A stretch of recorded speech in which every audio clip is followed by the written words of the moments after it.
Myth. What do you look for in a book? To me, it matters that the book I'm reading relates to real life. To me, it matters that the book I'm reading it take me away from real life. So you read Bell Jar for the Bell Jar? Yeah, obviously. Cue the intro. Only scans. Kind of want to talk about what we're doing here. We're dressed like some of our favorite characters today. We are. Who are you? I'm Wednesday. And I'm From Enid. Adam's family from the show Wednesday.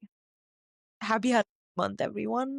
Do you remember the old Addams Family TV show, the black and white one with Christina Ricci? That one has that iconic scene with Morticia and Debbie, where she's like, but Debbie really pastels.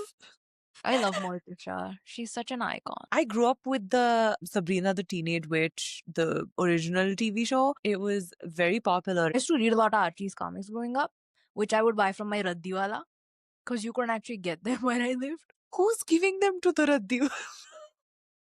My dad used to buy it for me from a bookstore, like, respectable members of society. Sorry, I'm not fancy enough for you. Which does bring us back to the point I was trying to make is I personally grew up reading a lot of the classics. Huge Austen fan, Bronte fan. I also went to a Catholic school. I grew up in a very English speaking environment, more or less. And because of which I did gravitate more towards the classics and the Western literature that of that time that everyone I knew was reading, and that was also encouraged in the education system I was in. Dickens and loving Picture of Dorian Gray, way too young, should not have been reading that at that age, but I loved it. I also realized I didn't get to read a lot of authors of color or authors from different cultural backgrounds. I think you had a lot more experience reading a lot more diverse authors from a young age. Yeah, I grew up reading a lot of Indian authors. I also went to a Catholic school. So I did read Jane Austen, but at home, my parents are big Marathi literature fans and also really big into Indian mythology. So I grew up reading Chintu or Amar Chitrakatha, Batatachi Char. And also my dad is a big history geek, so we had a lot of books from South Africa. For some reason, Russian books also, because my dad grew up in early 1980s. There was a lot of Russian influence, so I used to read these Russian children's magazines that he had. I know, I'm not even kidding. What I loved about reading Indian authors or South African authors a lot is it sounded very familiar because of our sort of shared history. Realizing that I love reading about things I know and things that I can relate to. I feel like books really help me make sense of the world I live in and connect to humanity in a way. I've always been, and I know you have too, we've both always been huge fantasy, urban fantasy, high fantasy kind of people, and trying to find something in that genre that was not entirely inspired by Western ideology, by Western aesthetics. We're very different readers, even though we share a love for a lot of the same genres and a lot of the same books. I think the way you and I approach reading is very different. That's the same reason I recommended Jasmine Throne to you this week, which is book, the trilogy that we finished reading. Jasmine Throne being the first book of the Burning Kingdoms trilogy by Tasha Suri. I found it a few years back and I loved the idea of a high fantasy book that's very inspired by South Asian culture. And so this book essentially follows two main characters, Priya and Malini. Malini being the princess of our reigning kingdom, and Priya being a maidservant with mystical powers that she's yet to unravel. And the adventure that they set out on to balance the scales in this vast, dynamic, politically upheavaled land. What struck me was having two female characters, really well written, well fleshed out world, and a very interesting magic system. Yeah. So, a little bit about Tasha Suri. She is obviously the award winning author of fantasy books inspired by South Asian history and mythology, like the books of Amba that you really like. Yes. And she was born to Indian parents in UK, and she studied English and creative writing at University of Warwick and also worked as an academic librarian at Imperial College Ooh. London, which explains so much. So much. You'll know when we talk about it. She's also queer, and so Jasmine Throne was published in 2021 in depths of pandemic in June. The book actually received a lot of critical acclaim because of its, lush writing, the decolonial approach to Mhm. fantasy, a lot of its complex characters, and sort of the depth with which she's able to write about morality. It also won the British Fantasy Award in 2022, as well as NPR's Best Books of 2021 list. And it was also nominated for World Fantasy and Locus Awards. So it was really celebrated for reshaping what epic fantasy looks like. I think Jasmine Throne talks so much about what it means to live in a colonized world. It's not only about land, it's about erasure of faith, about cultures. It also talks a lot about corruption of power. Both rulers and the rebels sort of start mirroring each other. The book is all about what happens when women refuse the typical road of sacrifice and silence, and what happens when they seize control through intellect, compassion, or even strategy. I also really love the queer representation and the love story. It's honestly terrible that they're falling in love. Like, it's really not good for them. Yes. Love can blossom in such unexpected ways, can still create something very beautiful in most unexpected times, and how transformative it can be. Yes. And it makes you root for them. Like, oh, I really, really, really want this to have a happy ending. I think is so important because fantasy at its core is about escapism. It doesn't mean that fantasy authors can't have commentary on real world situations. The balance between that is so fine. And I think Tasha Suri does such an amazing job of carrying that through. Yeah, and she's chosen the perfect setting to explore. Speaking of setting, so we kind of start our story in the main kingdom, the colonizer. They are called Parijadvipa. This is the central kingdom surrounded by 5 kingdoms which make up the land territories. Malini, one of our main characters, is the princess of Parijadvipa. The actual journey of our story and the place where we meet our second protagonist, Priya, is a kingdom called Ahiranya, in complete contrast with Parijadvipa's grandeur and ostentatiousness. Ahiranya is kind of the forgotten backbench of the kingdom. It was very violently colonized and left in ruins, and it's become the hub of prostitution. It is also the house of the magic because the people of Ahiranya used to worship these gods called as the Yaksha, who were nature spirits, heart of the faith of the Yaksha, which is a mountaintop temple called as the Hirana, which is where Malini and Priya meet each other for the first time. And then surrounding Parijadvipa, we have 4 other quite important kingdoms. All these different places have quite distinct religions and cultures that they follow.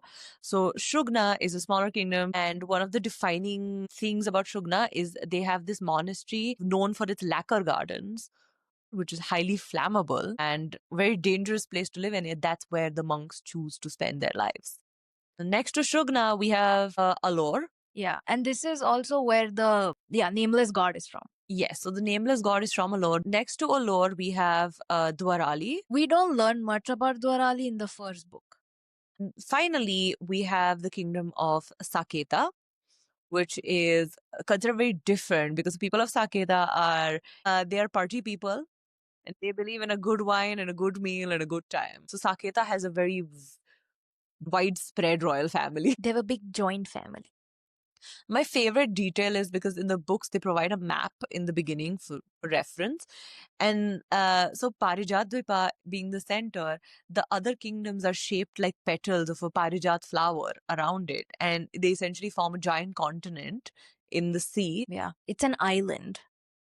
I love maps. I'm a big maps person because I think they really showcase how the author visualized. And I think I love the symmetry of it, and then it also has this magical element when you look at it.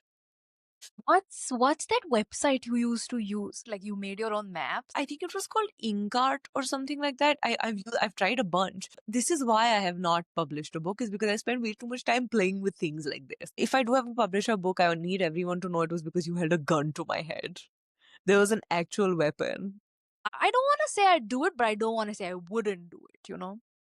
But yeah, you are right. I'd forgotten all about this. They were so like cool and descriptive, and I'm someone who like skip over descriptions type of person. I definitely like skip over like the wall looks like this, you know? Annoying. Because of you, I now pay more attention to fantasy book settings. The world this book is set in is so inspired by Indian history and mythology, but it sort of borrows different elements from different places. In general, it's inspired by ancient slash medieval India. Like there's no iPhones, guys. Okay. It's not that kind of fantasy. All fantasy must be medieval. There is something very charming about escaping into a land where people have swords and shields and horses, and it just slows everything down. So I made some notes about how Parjadwipa is early Rajput courts with its divine kinship, the jeweled halls, or saffron scented the food and all that, right? So when we meet Malini, she sort of arrives in this like silver chariot with white horses, and the cuisine, on the other hand, in contrast, which is like ghee rich dishes jeweled with pistachios and raisins. It gestures more towards what Mughal imperial kitchens used to be like, which was like more of an opulent ritual. And Arihanya, it's not Arihanya, it's Ahiranya, is sort of the empire's wounded shadow. Very lush, full of rebels, mystics, and impure gods. And people there mostly you see eat roti, pickles, a lot of like spices in their tea. The food is more endurance and not spectacle. Like there's a reference of a lot more preserved things, right? And their temples that are very sacred, like Hirana, is described as blackened walls by flame and time, much like a lot of temples that were defiled during colonization. And some of these statues are cut off, and there's like all of this destruction that still lives. So it really reminded me of that. And Arihanya's faith being older and more nature bound is so similar to what we read about in pre-Vedic times in mythology, where they used to worship elements rather than gods, which sort of came later on.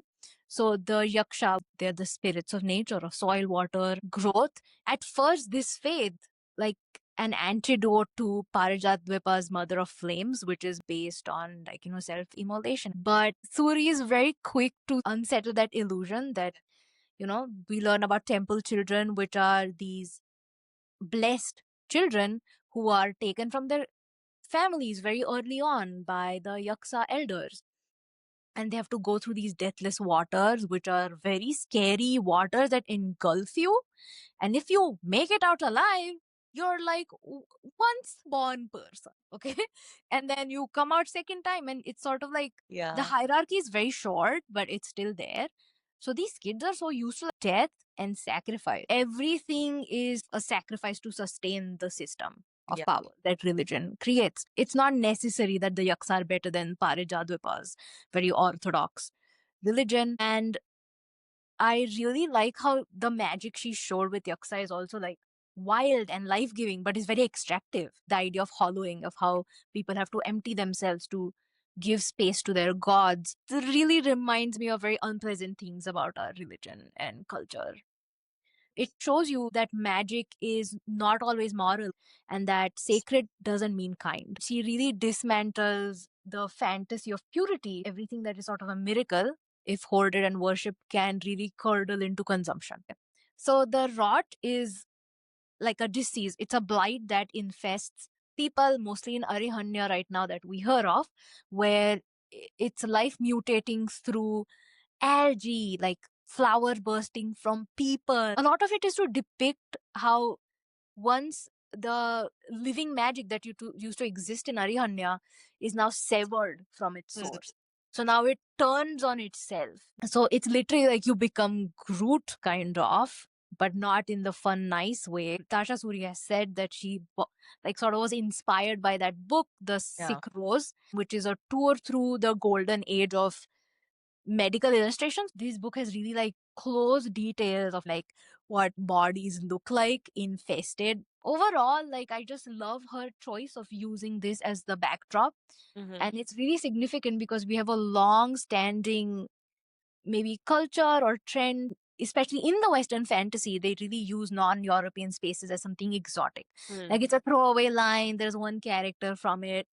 Suri doing this and presenting South Asia, especially India, as the center of this book really goes to prove how fertile our history and our past, our religions and faith is. And even with all of its contradictions, it can be used for, stories around power, around devotion, around rebellion. I love how passionate you are about this. Every time I suggest a book to you, I really want you to love it, but I also sometimes want you to hate it a little because You want me to have strong opinions. yes, I just want you to have really strong opinions about it because it's super fun for me to then sit and hear about. I have strong opinions about this. I'll tell you. Tell me why yaks are fairies. They're high Yes, fantasy Indian fair representation you didn't know you needed. I can't wait for there to be Indian fair romances. I don't think we need them. Says the one person or two of us who's read ACOTAR. I am a connoisseur of all type of things. But Garbage, bad literature, good literature. It's books. I'll read anything. I used to read the backs of shampoo bottles as a kid. I know that about you. There's a reason why we read books I recommend. Sometimes like the concept and not necessarily the execution, and I use the power of my imagination to make it into something beautiful. Don't start with me. Just don't start with me. I am moving on swiftly and immediately to I want to talk about what the book is about, which is Priya and Malini. Characters. Love them. Okay. So I'm gonna start with my favorite. Malini, Miss Malini, is princess of Parijat Vipa, only princess of Parijat Vipa. Her brother is Emperor Chandra, who is the poster boy for fascism and is a very strong proponent of blood purity and genocide. The Parijat Vipans follow the Mothers of the Flame. That's the religion that they believe in. It was 5 women who sacrificed themselves by burning on pyres, the fire embers of which were used to, at that point, defeat the Yaksha. These 5 female entities who now in turn demand sacrifice for power. And they apparently have to be consensual. The women who burn on the pyre have to want to burn on the pyre. But Suri also explores what does consent mean. The priests of the Mothers of the Flame are all male. They are curating the way that people engage with this faith system. And under this faith system, Malini's brother Chandra now demands that she participate in her turn of the self-immolation. Malini, our main character, refuses. And since she refuses, there can be nothing done but to push her into giving consent. So as punishment, she is sent to Ahiranya to be trapped in the temple of the Hirana. In Ahiranya, you have the Yaksha faith that has now that was now at one point flourishing with temple elders and abundant with children who were supposed to become elders. There was a fateful day when the Yaksha were destroyed and when Emperor Chandra sort of asserted his power. The last batch of temple children, and when I say children, I mean like infants to teenagers, were burnt alive within the walls of this temple By the temple elders. So Malini, entrapped in a temple, which was the site of about 20 children being burnt alive. It tells you the kind of world that Malini comes from. She's not soft or she's not gentle. Malini has all the makings of a leader, of somebody very comfortable with power. How she looks is not who she is. All of her thoughts are very shrewd. She's said to be beautiful. She's tall and slender and tan, dressed in beautiful saris, white and gold saris with a crown of flowers in her hair. She was named Malini, meaning the maker of garlands, brought up to be very pious. And instead, what she's become is somebody who has the grit to get out of any situation with an upper hand. And on the exact opposite end of the spectrum, we have Priya as our second protagonist. Priya is the most kind, transparent, honest soul who doesn't belong in this setting at all. Very no BS. No, Will not bend for anyone. she's straight as an arrow. Yeah. So- She's a antithesis to Malini. Extremely. She grew up on the streets of Ahiranya during the fallout of the Yaksha faith, and she got an opportunity to work as a maid in a noble household, and that's where she's been for many, many years, keeping her head down, very loyal person. So she has a whole lot of friends and people who love her and people who will stand for her. So you kind of touched on the rot, but the mythology of the rot, it would infect people who worked in the fields. It infected the body and made flowers grow out of the organs of the body until the person eventually died and became a tree. But it's not contagious. And the only way to slow it down is sacred wood from the forest, which is then shaped into beads.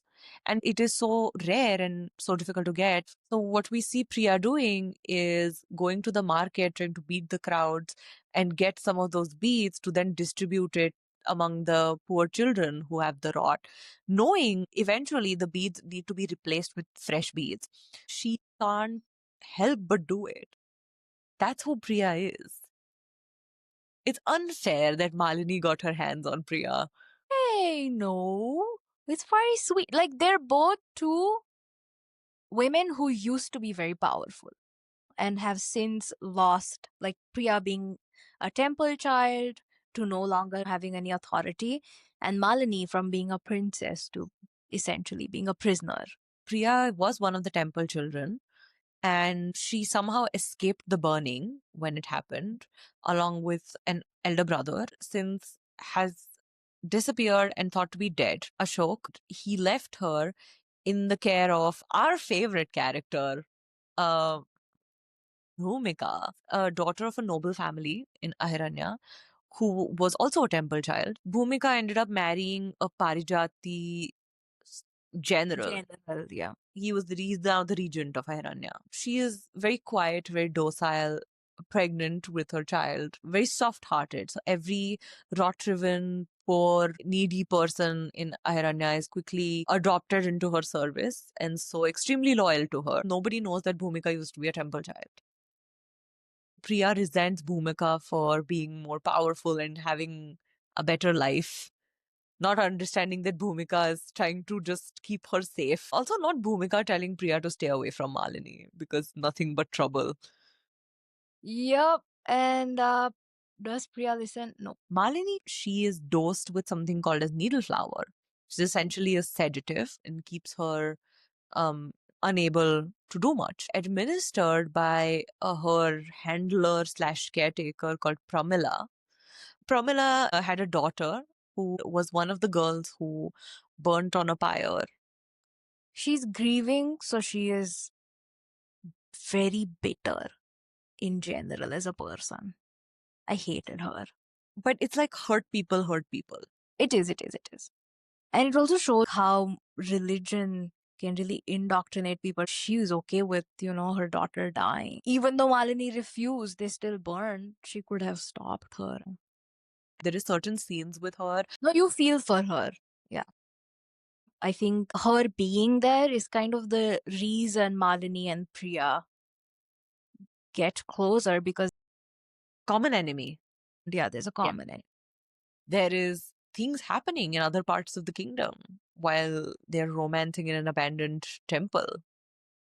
Our favorite trio, who deserves their own book series in our opinion, we meet a mysterious figure called Rao. We love Rao. Favorite character. Rao is a giant, cuddly warrior teddy bear. He is a prince of Alor, whose sister was one of Malini's best friends who burned. A teddy bear? And are you saying teddy bears can't be warriors? I mean, I agree. He's like a little wounded bird in He's- my hand. So Malini had two brothers, one of whom is emperor now, Chandra, an older brother called Aditya, who was supposed to be emperor. And Aditya grew up with Rao, childhood best friends. Rao is a lower prince. Aditya kind of found a calling in Rao's religion and decided to join the monastery of the Nameless God. We meet Rao in the first book where he's trying to reach Malini to rescue her. Prem is a lower prince of Saketa. He often comes to Ahiranya to party. Man of many vices. Prem is like someone who would be in the TV show Entourage. He is in cahoots with Rao. Rao is a man with a plan. And the plan is to get Malini to Aditya. That's all. This plan has no further steps. It has no preceding steps. No, he also doesn't know where Malini is. He doesn't He know how has to get to her. None, nothing. And then we have Lata, the one I was going to say the sage, brain cell of the group. the brain cell of the group. They all share one. They all share one, and it's Lata. She is academic. She is very knowledgeable young woman. Malini, once she befriends Priya, She's like, I don't know her and I don't know what this is, but I know I can use her. I know she can And kill someone, and I that's know what she I can need. kill someone, and that's all I need to know. And obviously, she's attracted to her. Priya agrees to go into town, meets with Rao, and Priya immediately dislikes Rao because she also thinks Rao likes Malini. Prem and Rao, not explicitly but implicitly, are a thing. Like, No, that's not true. yes. That's you think I read between the lines. Pry it out of my cold dead hands. They're friends, okay, but there is like this underlying They're friends. tension. Moving on from one trio of madness to another trio of madness, we're introduced to Ashok, who we thought was dead. The way Priya sort of thinks of him so far is this tender but tough brother who's protected her from the evils of life. Bhumika, who also grew up with them, has a lot more of a bleaker outlook on Ashok's approach and his ideologies. Bhumika recognizes Ashok's cruelty. Ashok is the kind of rebel where the cost doesn't matter to him as much as the goal does. But this is now going to enter spoiler territory. He has an army of a lot of people, including children, who are drinking deathless waters to gain powers. And he wants Bhumika as well as Priya's support because Priya, when she was a temple child, had this like uncanny relationship with Yaksa. So he wants her to find these deathless waters again. Because deathless waters, they sort of appear to you, and that's when we sort of see that Ashok is using Priya's devotion to him as a way to get what he wants, and when that devotion doesn't pay off, he moves on to fear. We also find out that Ashok is sick. He's not going to survive very long unless he can cross the deathless waters. In his mind, that's his only chance for survival or to accomplish his goal before his time's up. Ashok wants glory. That's the biggest difference between Ashok and Bhumika. Bhumika wants an outcome. And Ashok's actions, because he is in such a hurry, that it forces Bhumika to the rebellion much quicker than she was expecting to. So we have an arc of a character which we don't see a lot, which is a pregnant woman who is going to war. And I think, okay, talking about a very contentious character between us, Vikram. You do not like Vikram. I have a soft spot for Vikram. So along with Malini, Chandra sends, he's a Santosh. Santosh is a slime ball. I hate- Santosh is a horrible cockroach of a human being. He doesn't like Vikram because Vikram is not a pure blood high bond. I like the duality of Vikram as a man who has principles but also wants power because he wasn't given it. It wasn't his birthright. So when Ashok appears and starts taking active steps against the Parijati entourage, Bhumika is kind of forced to like step up, and that's the first time like Vikram sees what Bhumika truly was all along. It's so satisfying when he gets to see exactly how much influence she holds over his loyal and long-standing people. What are they called? Like the Royal Guard? Yes, they all work for Jeevan? her. Jeevan is so loyal to Bhumika, he kills Vikram for her. The war starts with the death of Vikram. We also have Rao and Prem and Lata who are forced to abandon the quest to save Malini and go in search of Aditya. They are followed into the forest by Santosh and his men. Yeah, Santosh catches on to Prem's intention. So they Yes. have to escape into the night. And there's a fight between them, and Santosh, heart-wrenching battle, because we find out that Prem has the rot and he never told anyone. To save them, takes on Santosh and is killed in that battle, And dies. which provokes Rao to kill Santosh. And Rao and Lata make their way to where Aditya is, to now Yeah. Rugna. to And also, so Rao is of the nameless faith. So all people born in that faith are given a prophecy of the purpose of their life, and no one, not even their parents, know what it is. So there's a very tender part where Rao tells Prem the prophecy. And the heartbreaking moment in the book, I cried. When Rao tells Prem his prophecy, it's a hint that Malini's fate is very tied to Rao's name. It's beautiful and it's tragic, and I want Rao to have a happy ending. That's all I want. And you'll also notice we're not talking much about Priya and Malini. That's because Priya and Malini don't have a lot to do. They are stuck in They're frolicking in the woods. Yeah, Okay, they're that's stuck not in all they're doing, but I mean, Okay, they kind of are. And then when Ashok and his rebels attack the city, Priya and Malini get a chance to escape. They profess that they both are in love. We see their love story kind of come together. And then obviously, immediately as soon as this happens, as happens in every romance, they're separated by circumstances.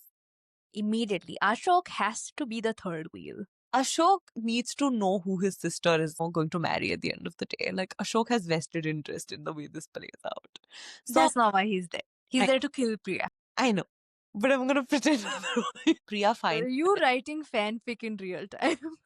this is what was happening in my head when I was reading it. Priya finds the deathless waters and she becomes a second born. But once they escape, the deathless waters kind of catch up to her. She falls quite sick. Somehow, through the telepathic link, manages to find a hut that we later find out is where two of the temple elders are living.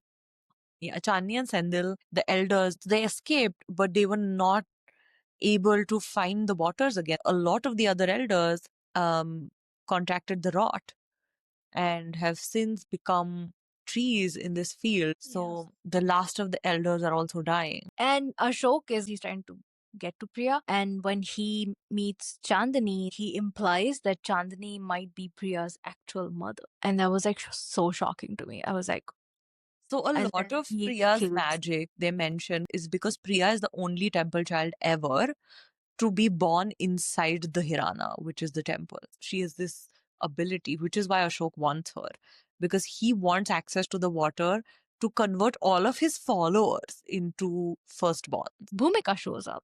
And Bhumika Ashok, and her army of misfits, and I love it. I love it. They're just willing to go wherever she's going. This kind of devotion that she's earned by being a kind and generous person. and Priya sort of realize the inevitability of them having to go through deathless waters. With a war upcoming, they need more powers. And people who have already consumed deathless waters, this is kind of their last lifeline because they die without it. Priya summons the deathless waters, and all of the rebels and the temple children go into the waters, and Ashok does not make it because Bhumika stops feeling him or being able to sense him in the Sangam. It's heartbreaking when he dies. Like the end of this book with Prem dying and then Ashok not coming back from the deathless waters, Suri doesn't make it easy for us to digest this rebellion and the cost of war, even when it's for a just cause. It doesn't spare people because they're good, because they're righteous, because they have people who care about them. Yeah. And this is also the point where Priya and Malini separate. Malini goes to Shrugna, where Rao is already there and him and Aditya are waiting. This is when you meet Aditya. He's the star you're sort of waiting for because he's supposed to be the savior of everyone, right? It's very anticlimactic because Aditya has no desire to actually leave the monastery and overthrow the empire. Yeah, and like Chandra sent soldiers. I think that's the point where Rao and Malini kind of looked at each other and went, "Oh no."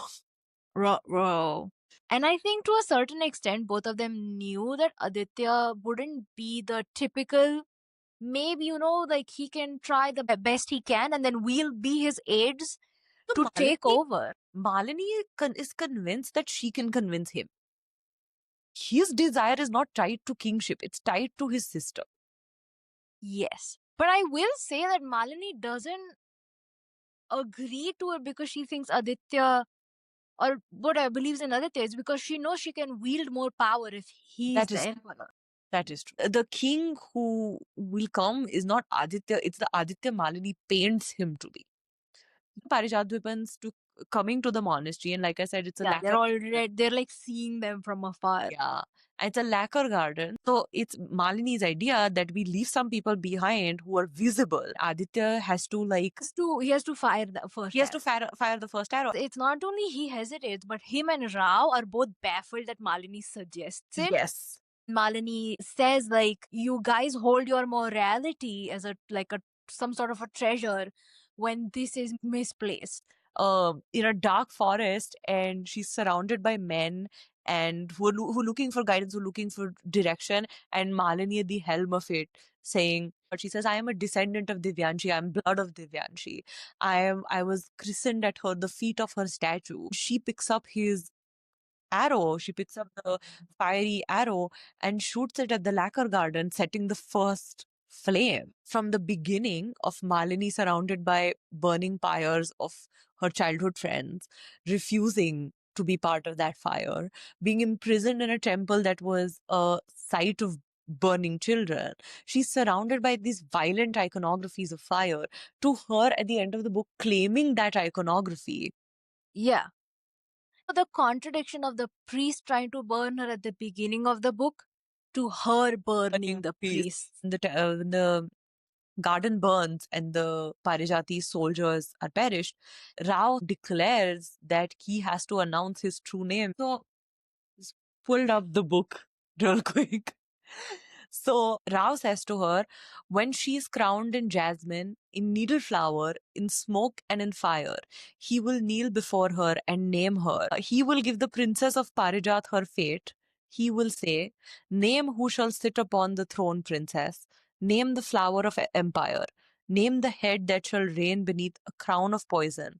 Name the hand that lit the pyre. And all of that, the prophecy that he's talking about at the end of book one, is that Malini has been prophesized as the rightful heir to the throne, the rightful queen of the empire. And so everyone, the entire army, has no option but to kneel to her. And Aditya is more than happy. Mm-hmm. He's, in fact, I think, the first. He was waiting for this. Mm-hmm. And they all chant her name. It's book Which was very nice. Book one ends with Queen Malini, long live the queen. Very like Daenerys-like support. Yes. We are officially at the brink of the war. Yeah. This book like remind me so much of the succession wars that happened after Shah Jahan died. Yeah. He so in Mughal Empire, any son sort of has a right to the throne. So there was a lot of infighting between Aurangzeb, Dara, and Jahanara Begum. Jahanara.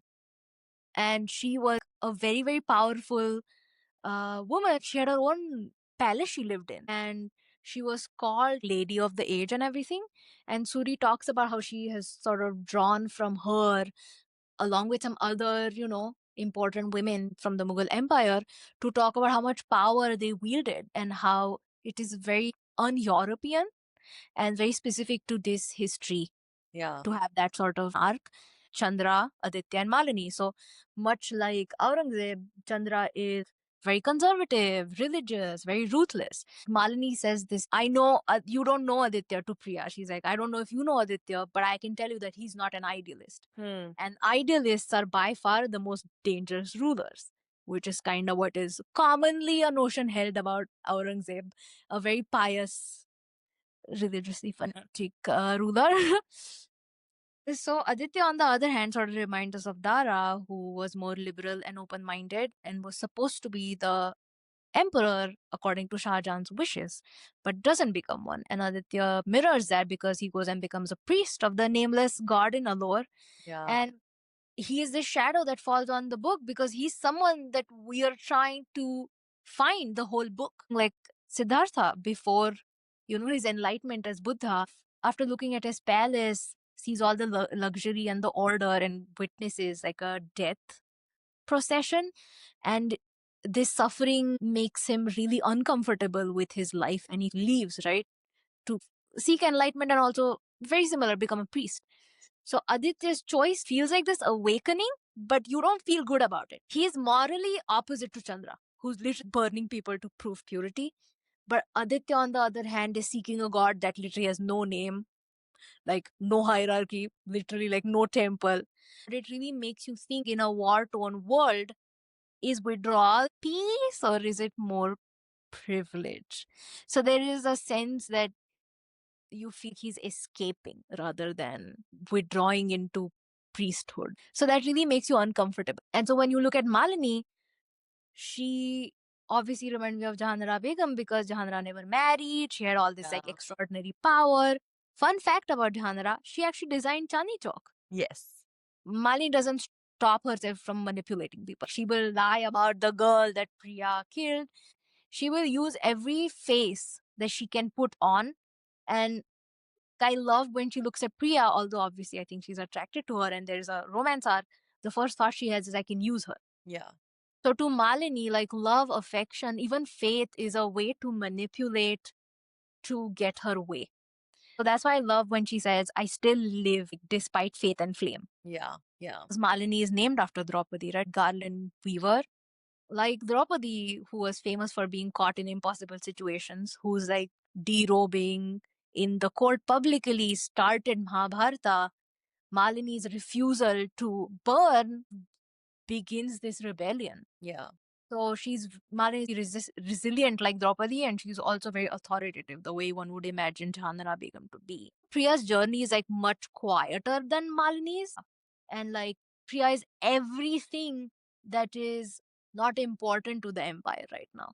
She's empathetic, she is like a commoner, she's poor, and she's stubbornly alive. And the way Malini described, she had these cat-like eyes, a crooked nose, and she was strong and unlovely, and you couldn't put her in different clothes to make a high-born woman out of her. Like there is something about Priya that is so different from Malini, but that's what is attractive to Malini. Love. There's the line where Priya lies to Pramila and Malini taunts her saying you should learn to lie better. Because Priya can't hide the feelings that come to her in the moment. They fall in love like a grotesque place. Yeah. The way the temple is described is like stone and ash. It's basically both of their tombstones. Priya should have died there. Yeah. And Malini will die there. They see humanity in a place where none existed so far.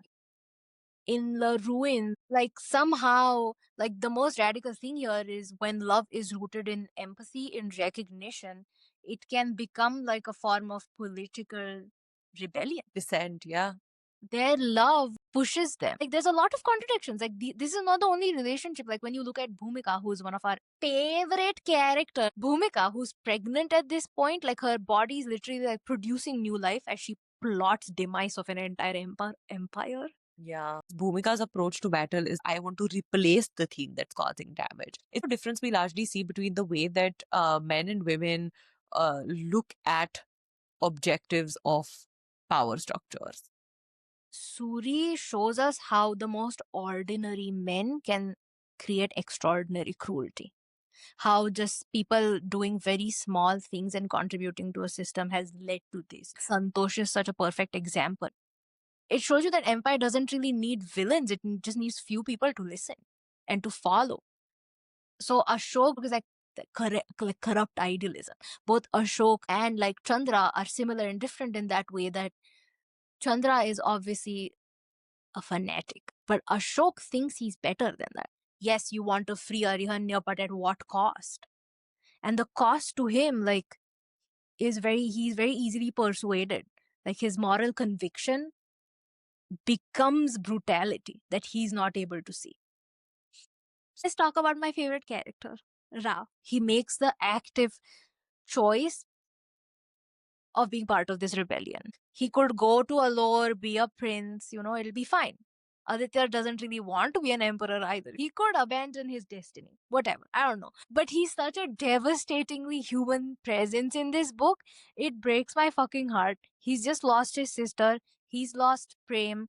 He's like kept moving on. Like there's a sentence where like he thinks to himself, he steeled himself and moved forward in the dark. This whole book, this man suffers so many blows. And he's someone who knows so much in a way, but also feels the most purposeless in the book. Because Malini knows what she wants, Priya sort of knows what she wants, but they don't have this sense of impending doom the way Rao does. Rao and Priya have this kind of parallel ship. Yes. They both carry so much hope. And every time it doesn't pan out, it doesn't matter. They keep carrying that hope for something better, for something more. Both have this kind of will that makes them do things out of love. They're the most desperate form of love, which makes your heart ache for them. They have this kind of, they have a rooted belief that this love will pan out. I think a lot of Priya's desperation comes out of her trauma, right? Like so much of her life has been betrayal from her family. People that she trusted the most, that were closest to her, betrayed her. So it's also about being able to see herself as something bad. Yeah. When she becomes the most magically powerful person, and we learn that magic is something, that hollows, Yeah. but also something that heals. Yes. And Priya becomes this representation for it. So, how can someone who is a lifelong healer now practice and heal when it will hollow and it will hurt? And what is the third path for her? And Rao, yes, he's a warrior, he's trained like Aditya, but he is like the soul of this book. Yeah. And because Malini can't really have a priest, she's Yeah. not a faithful woman, Rao is the closest we get to Malini having a high priest, I think. Yeah. Because He's Rao her is advisor. And he's her advisor. in a way, But like not necessarily a strategist. no, he's the soul of the book, right? And Priya, I think, is the heart of the book. Like they're both, because Malini is not an emotional person. We established that through all of her decisions. They become like her emotional advisors. They become her connection to humanity. And there is something so lovely about how Malini makes an active choice to keep loving Priya. She has so many thoughts of Priya at all times. Is so cute and is so it makes me giggle. She also uses Priya a lot like her compass of what Malini deems acceptable and unacceptable based on what Priya would and wouldn't approve of. Yes. And Priya is Malini's only vice. Priya is the one thing Malini is doing that to her is selfish. Writes her She's like- love letters in the middle of a wartime. Yeah, she's like everything else is for a greater cause, but Priya is for me. Priya is willing to sacrifice everything because she has faith and she wants this for her people, except for Malini. But the unfortunate truth here is that Priya would sacrifice herself for people who she loves, but Malini would only sacrifice herself for Priya That and too, not other people. that too in a very specific set of circumstances. Yeah. Because if it's up to Malini, the first like 85% of what she does is try to like Save find a workaround. She's like, Right. what if none of us die? How about that? Exactly. Priya is like, let me just die now. Yeah, Priya's first step is let me die, Then figure it out. figure it out. I love them so much. They are the truly, not only are they the romance of the book, they're a little bit the comedic relief of the book. Priya is definitely comedic relief. Remember, so Bhumika has this, like, I don't know what to call it, Khalida? She's like, someone who's a little rude to Priya, and she goes, I hope the rats eat her hair. That's a literal dialogue. Yeah. Priya makes no bones about her honest opinions on things. Malini makes no bones about her action. If I don't get the kingdom, I'm lighting it on fire. And that is, encompasses who she is as a person fully. Bhumika is halfway between who Yes. these two extreme people are. And you notice that Suri does this a lot, like this triadic structure with relationships. So a lot of the novel is built to mirror these trinities, right? Like you have Priya, Bhumika, Ashok, the three siblings, but they're the three different visions of rebellion. Priya wants to heal, Bhumika wants to endure, and Ashok kind of wants to burn the world clean. In a lot of ways, Ashok and Chandra, while antitheses of each other, literally in the political climate, are very similar because they, like Ashok, also believes in his divinity very strongly. He believes that all the people that are dying for his cause are dying in service of the Yaksha, which is fine by him, is just as strong as Chandra's belief that the women that he's sacrificing on these constant pyres are connecting him to the mothers of the flame. And in the similar vein, I think Malini and Bhumika not only want something better, but want something better out of their participation. Yeah. They- It's also because they're not commoners, right? Like Bhumika is someone who was also part of some sort of an aristocracy in Arihanya, and so was Malini. So they know what it means to have power. They are the Yeah. most knowledgeable about, and they're both women, so more overlooked. So they have the most knowledge about what it means to rule because they see it very up close. Getting it to work for them requires a lot of fight to Yeah. actually get access It's, to it. they still have to go against the whole system. They- All the system is corrupt and all of power is transactional. You see that with Chandra, Malini, and Aditya too. The anatomy of rulership, domination, which is what Chandra does, abdication, which is what Aditya does, and reclamation, which is what Malini does. So they all become the sort of fractured empire. I always think Aditya and Priya are mirrors of each other in the same system of triadic siblingship. Priya and Aditya have a very important place in this system that they don't want. She has this connection with the Sangam, with the Yaksha, that she doesn't necessarily know if she wants because She spends a lot of time not to be in the spotlight. Just like Aditya's purpose to him is service to the nameless god. Priya always only her ambition extended to her service to the people. Very reluctant leaders, Aditya and Priya. Reluctant leaders, women who want to claim power they were not readily given, and leaders who don't understand the impact and the depth of power and what it means to have it. Yeah. And you also have Prem, Aditya, and Rao. Prem is sort of the beating heart, and Rao is, I think maybe Rao is like the consciousness of the trio. And then Aditya is the soul. I feel Prem is way more impulse because he is someone who thinking with his heart. He's like a very emotional person. Prem. Yeah, that's why he goes on this whole thing. He's doing this as a favor to Rao. Like he believes in Aditya, but what it is he believes in Rao. And he dies for Rao. That is true. Versus I think Rao, he's someone who has such a strong conscience that he's doing this because he knows what's right. That's true. And I think of Aditya as a soul mostly because that's what he's interested in. Like he's so introspective that in this trio, that is the only role he could possibly have. Get it. And you know what's really sad is when you take Prem away from it, you feel that Rao is now like there's an incomplete part of their friendship between Rao and Aditya. You see Rao struggling with it. Yeah, where Rao is like balancing to be the heart and also be the conscience. Yeah. Of this. Like he's like, how do I love and also follow my path? Which is really that. I love that. I hadn't thought of that. I absolutely love it. Isn't that really sad? There are no tears left to cry. Okay?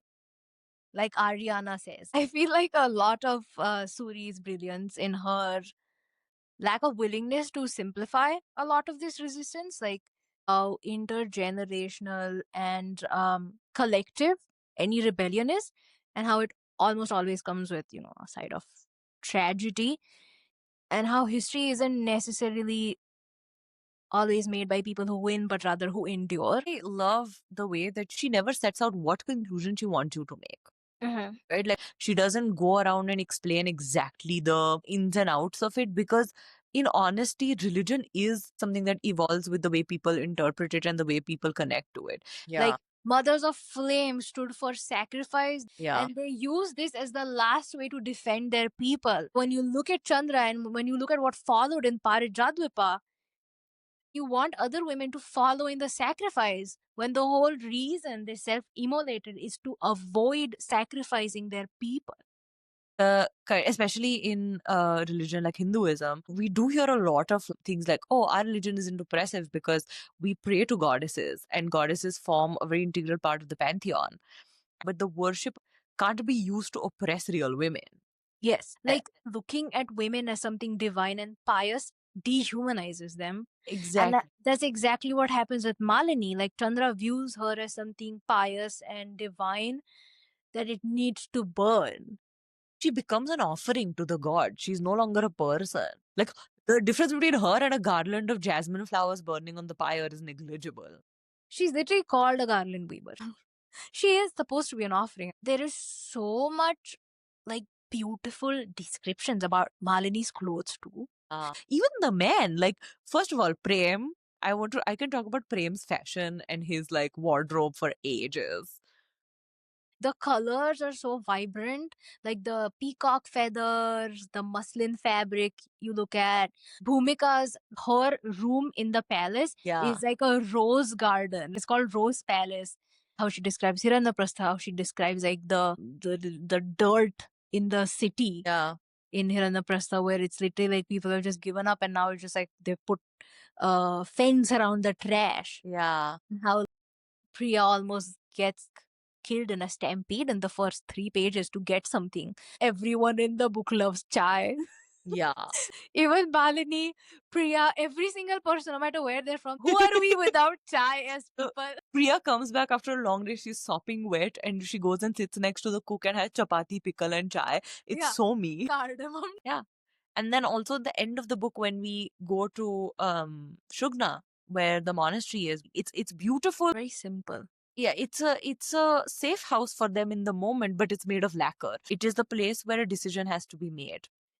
I think like had Shugna been a palace or a fortress where they could, stop for a while, you would lose the sense of urgency. Yes. And also that structure is so representative of how faith is. Yes. It's a monastery built of lacquer which burns very easily and very fast. And that sort of temporariness that you have around religion in this book in general, like the disappearance and the reappearance of God, the sacrifice, everything, like how quickly things change, really shows you how fickle it is, how fickle faith is, how fickle belief is, and how quickly it can transform. Yeah. It's also indicative of the characters too, because Aditya is so comfortable being there. He's been living there for a certain amount of time. He's comfortable being there, so are the priests. Malini's first thought on entering is this lacquer? Like she doesn't want to be there a moment longer. I also really like how Suri makes an active decision. Yes, there is graphic violence. There is no sexual violence against women in this book. I agree. I love that. And you don't even realize it. I started thinking about Game of Thrones when I was reading this book because of the obvious like fire and the Daenerys connection. And I realized no one's getting assaulted in this book. I love that this book takes like it's an active choice, obviously, because almost all of fantasy has it. Like there can be so many important stories about rebellion, about trauma without this component. Agree. It's a great read for people who are uncomfortable with that being used as the only source of conflict, pain, and self-reflection. There are so many other things that can create character arcs. So I love that.